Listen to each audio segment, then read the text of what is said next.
গাছতে নাম গাছে উঠছিল গাছতে নাম বুঝাই উঠতে নামবো উঠার না উঠলে নামে করছে ওই গাছ উঠছে নাহলে সাঙ্গ উঠছে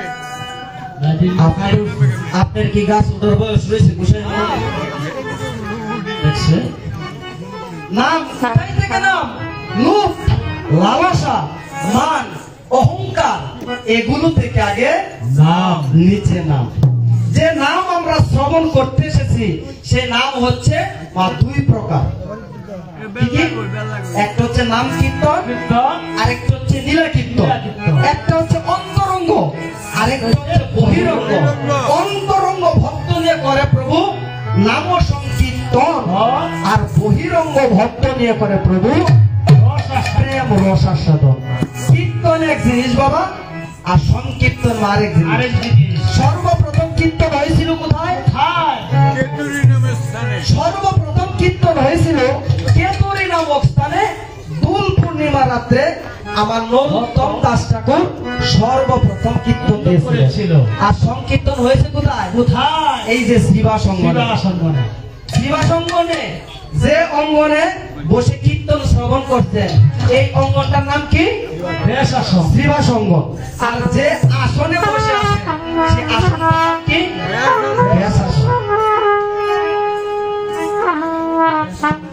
তাই আমরা এই ব্যাসাসনকে কেউ যেন কলঙ্কিত তাই আসুন আমরা সকলে মিলে বাহু তুলে একটু কৃষ্ণ নাম করি একবার কৃষ্ণ বলে ওরে বাহু তুলে আনন্দ করে নেচে নেচে নাচো রে মন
তো জায়গা দিলাম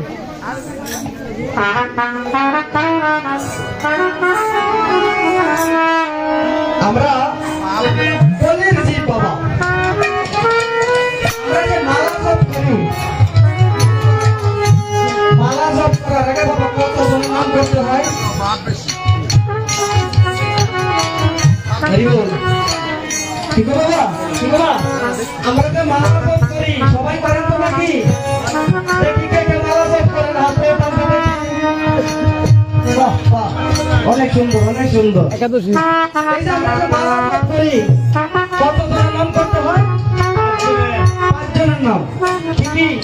জয় শ্রীকৃষ্ণ চৈতন্য প্রভু নিত্যানন্দ শ্রী অদ্বৈত গদাধর শ্রীবাসাদি গৌর ভক্তবৃন্দ। কলির যুগে প্রথম যদি কীর্তন করি, দেখবো আমার মহাপ্রভু গৌর হরি। রাধাকৃষ্ণ মিলিত তনু এক আসনে যখন শুয়ে আছে, অত্যন্ত তুলসী পত্রটা ফেলে দিয়ে আমার রাধারানীকে বলছে, গো রাধে, তুমি আমাকে সাজিয়ে দাও, আমি এই কলির ঘরে যাব, পরে আমাকে মা বলিব। রাধারানী বলছে, ও তো প্রাণনাথ, আমি গত নিশীথে একটি স্বপ্ন দর্শন করেছি। ও মা, স্বপ্ন দেখেননি? দেখেন ও বাবারা, স্বপ্ন দেখেননি? রাত্রে 3টা থেকে সকাল 6টার ভিতরে যে স্বপ্ন দেখবেন সেটা হলো ব্রহ্ম মুহূর্ত। এই সময় যে স্বপ্নটা দেখবেন, দেখবেন এই সময় আজে বাজে স্বপ্ন দেখেন। এই সময় আমার প্রাণ গোবিন্দের যে কোনো একটা লীলা, যে কোনো একটা স্বপ্ন দেখবেন। রাত্রে 3টা থেকে সকাল 6টা হচ্ছে ব্রহ্ম মুহূর্ত। হ্যাঁ, তাই বলছে কি রাধারানী বলছে, ওকে প্রাণনাথ, আমি গত নিশীথে একটি স্বপ্ন দর্শন করেছি, কে যেন মাথা মুন্ডন করে এই নদিয়ার পথে পথে হেমদণ্ড দুটি বাহু তুলে ঘুরে বেড়াচ্ছে। কৃষ্ণ বলছে, রাধে গো, তোমার স্বপ্ন পূরণ হলে এই জগতে, কারণ এই জগতে আমার কোনো দল নেই।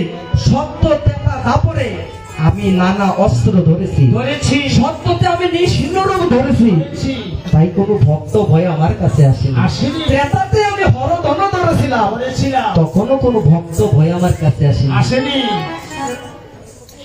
তারপরে আমি চক্র ধরেছিলাম, তখনও কোনো ভক্ত ভয়ে আমার কাছে আসেনি। এবার কি করবো জানো? এবার আমি ভক্ত অঙ্গ জড়িয়ে ধরবো আর